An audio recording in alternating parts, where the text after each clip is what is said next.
Bonjour Loïc. Bonjour Bertrand. Quand on regarde le programme des startups qui sont présentes à l'Oweb 2013, en fait on s'aperçoit qu'il y a toute une nouvelle gamme de startups qui font un peu carton du côté de San Francisco et qui sont dans une nouvelle donne. En fait il y a une nouvelle donne très développement personnel, très centrée sur l'individu, sur le bonheur presque on va dire, en tout cas sur l'émotion. Est-ce que c'est pas un Web 3.0 qui est en train de pointer le début de son nez là ? Écoute, c'est une tendance qu'on appelle en anglais mindfulness. C'est l'esprit. Et c'est vrai que moi-même j'en suis adepte puisque je médite tous les jours depuis 6 mois. Je sais que ça prête ça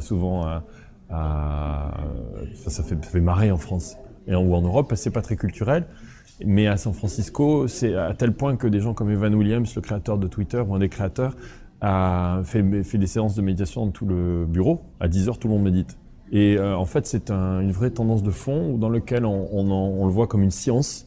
On a enlevé l'aspect religieux ou ésotérique ou de culte en fait, tout simplement. Et c'est quand tu y penses, c'est un peu comme on va courir pour entretenir son corps ou faire de la muscu, ce que tu veux. Eh bien, pourquoi on s'occuperait pas de son cerveau ? Et donc, c'est une vraie science qui est avec pas mal de recherches universitaires qui montrent que le cerveau se modifie si on le pratique. Et il y a une app en effet dont j'ai les 2 créateurs qui s'appelle Headspace.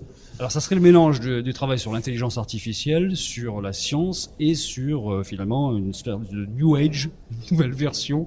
Il y a quelque chose des deux. C'est le hippie version 2013. Ouais. Il va à Burning Man. C'est ça. Il va c'est moi. Il va dans les montagnes en Utah. On a été 1000 entrepreneurs là-bas dans des tentes. Et moi j'avais mon bureau dans la forêt.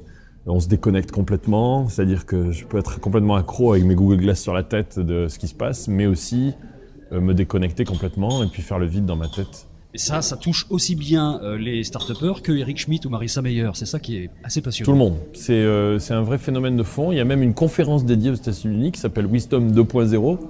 Dans lequel j'interviens, qui est dédié à ça. Et après le web, je vais dans ce qu'on appelle un retreat. Donc on appelle ça les detox retreat. Donc detox pour se désintoxiquer donc pas de téléphone, complètement déconnecté.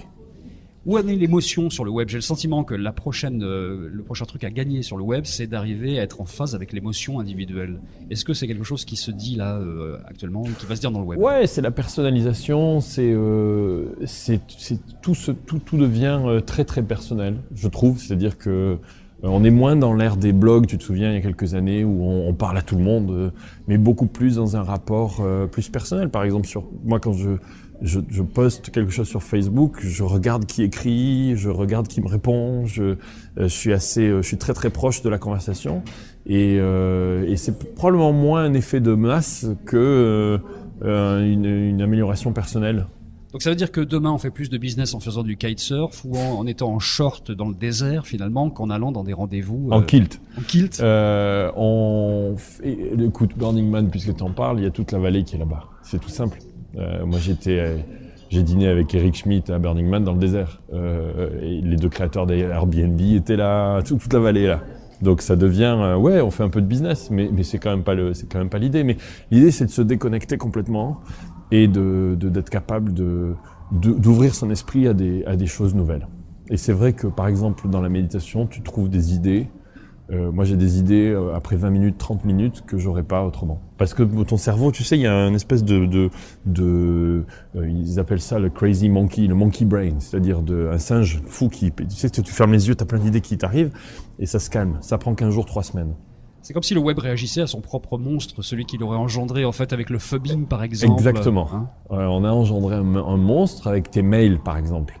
Tes mails, moi j'appelle ça une to-do list dont les autres décident de ce que tu devrais faire. Puisque quand tu réponds à des mails, comme on fait tous, eh bien tu réponds en fonction de ce qui arrive. Et c'est pas toi qui choisis. Et donc il y a là aussi l'opposé de ça, c'est de dire je vais utiliser une app qui s'appelle Lift, dans lequel c'est moi qui décide ce que je veux faire et je vais faire un check-in en disant j'ai fait ça, j'ai médité, j'ai répondu à mes mails, j'ai parlé à mes enfants, j'en sais rien, moi j'ai fait du sport.